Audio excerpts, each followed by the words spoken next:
Hi, you ready out there? Welcome to the e-RAVE training program. Today we're going to learn how to effectively communicate on camera in a virtual environment. I'm Amanda Bergen. e-RAVE stands for Effectively Reaching Audiences Through Virtual Engagement. Today we're going to learn how to connect with your audience when you're communicating through a camera. We'll talk about one-on-one video meetings and video conference calls using programs like WebEx, MS Link, Skype, and FaceTime. And we'll also talk about delivering presentations for webinars and simulcasts. This training program will teach you how to prepare, engage, deliver, and respond in a virtual environment. First, a little bit about my background. I've been in front of the camera for many years as a TV reporter and anchor, a host for several national TV programs, a spokesperson for various companies, and a moderator for webinars. So, I understand what it feels like to stare into a camera or a screen and act as if it's the most natural thing in the world, because the truth is, it's not. There's a reason those people on TV get paid the big bucks. It requires a specific set of skills and techniques, which you are going to learn here today.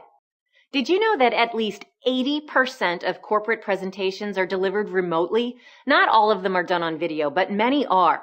Like it or not, the world we live in is going virtual, and the faster you get on board and learn to be comfortable in front of a camera, the more effective and productive your business relationships will be. And it can even be, believe it or not, a little fun. In order to effectively communicate your message in any setting, you have to build trust with your audience, whether it's one person or a large group. That's challenging enough when you're sitting in the same room with people, but when they're not even physically there, the task is even more difficult. That's why this training program is so important. It's crucial to learn how to connect with people who aren't in the same room with you and who sometimes you can't even see. In a recent study, webinar attendees admitted that their number one activity during a webinar is checking email. Actually watching the webinar came in second, closely followed by surfing the internet and instant messaging. So right off the bat, you're at a disadvantage.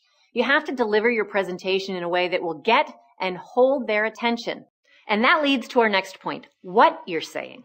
Lose the corporate lingo. It's so easy to fall back on cliched business speak like circle back, hybrid approach, and synergy.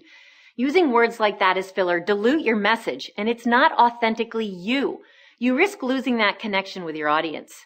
My grandmother always told me to sit up straight, and I did well to heed her advice in front of the camera. In fact, you want to exaggerate your posture by holding your shoulders slightly further back than feels normal. Watch. This is me in my normal sitting position. Though I'm not slumping, it sort of looks that way. By rounding my shoulders back a little more and lifting my rib cage, I appear to be sitting up straighter, and I am. Use your core muscles to support your upper body, and it will help you avoid looking stiff. Here are some more do's and don'ts when you're sitting.